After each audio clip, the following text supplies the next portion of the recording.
Welcome to the state of Jank. I'm going to give you an update on where some of my projects are. First and foremost, Tavern of Sin. Tavern of Sin is not dead. It won't be dead. I put way too much time and effort into it for it to die. So I can tell you that's not going anywhere. I'm not fucking leaving. No, but I did take a break, mainly because I trusted Paradox to release Royal Court by now, and they didn't. And then now finding out that it's coming out on February 8th, I feel kind of stupid because I probably could have powered through and made my own version.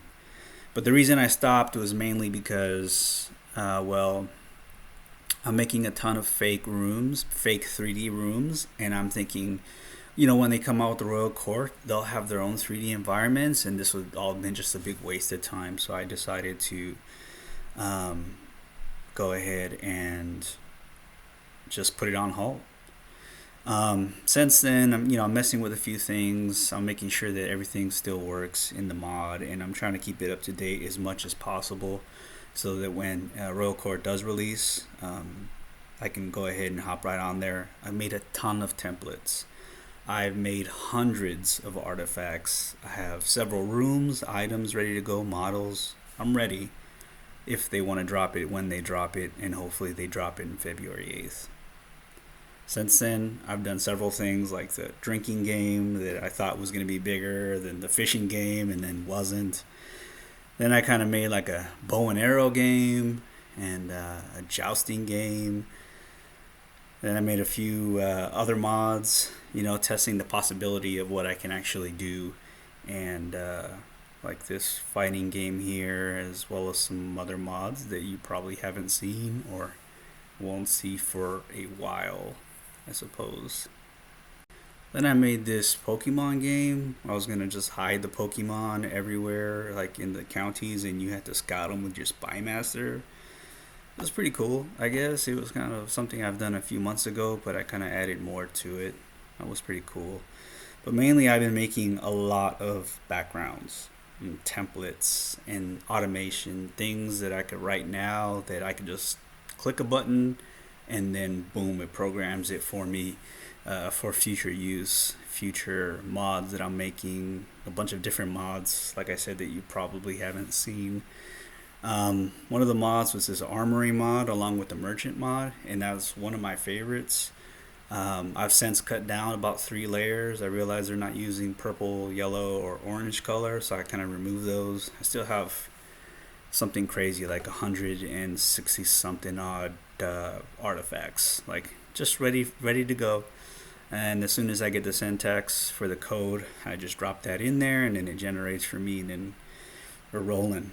And this one ties in with the Merchant Mod, where you can go and actually kind of buy some of these things. And this is an example of like a 3D room. But what's cool about it is that it actually changes depending on what culture and the location that you're at. So wherever your primary residence is, this merchant kind of conforms to where you're at and kind of emulates your culture there. But he's all over the world. Mr. Castox the merchant is doing his thing.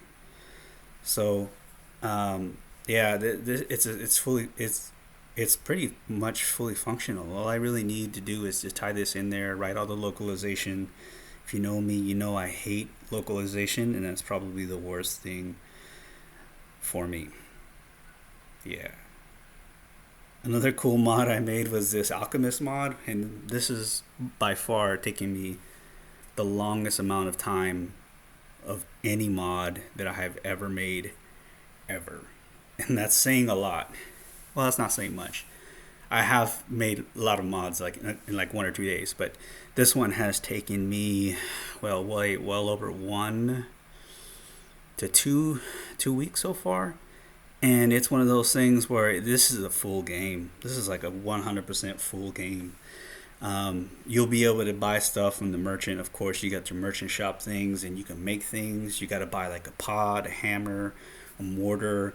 You put things together. You can guess, or you can get some. You can find or receive some recipe books for your alchemy. If you look there at the very top, there's like a current mixture, and that's the stuff that you have thrown in the pot right now. It's just a bunch of default stuff that I had thrown in there just for visual sake. But yeah, I mean, you buy these items on the right hand side, you could sort them, and I'm talking about I'm not sure, but it's like a five no, it's like 300 items, at least 300 unique items, and a mixture map. Right now, those things are white, but they're not going to be white. They're going to be black, and depending on the mixture that you have inside, the colors of the circle will change, and those little blue lines will navigate you through this maze to find the right mixture, and then you could test it on your subjects. So if you don't have a book that tells you which spell you're actually casting, or what you have made in your mixture, you can actually test it on your subjects, which is pretty cool. I'm making an interface for that right now. But you can construct it, and then once you figure out the effect on whoever you choose to do it, you can sell it to people. People will come in asking for certain things, and you have to try to get it. I did kind of got the idea from the potion craft game that came out. I was like, this is pretty cool. I bet I can make it in CK3, and I basically did.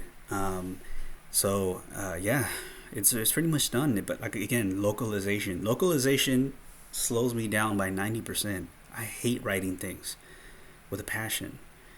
Lastly, the last thing I'm doing right now is just working on my fishing mod again. It had a lot of eyes on it, and so I thought, maybe I should revisit it, and put some new backgrounds in there and add some more things, things that you can do with the fish and stuff like that. So that's what I'm working on now.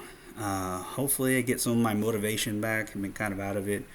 But hopefully I do, and then I can continue releasing mods at a rapid pace. But it's going to come down to, my laziness, and I am lazy, and localization. So, yeah, that's it. That's all from me.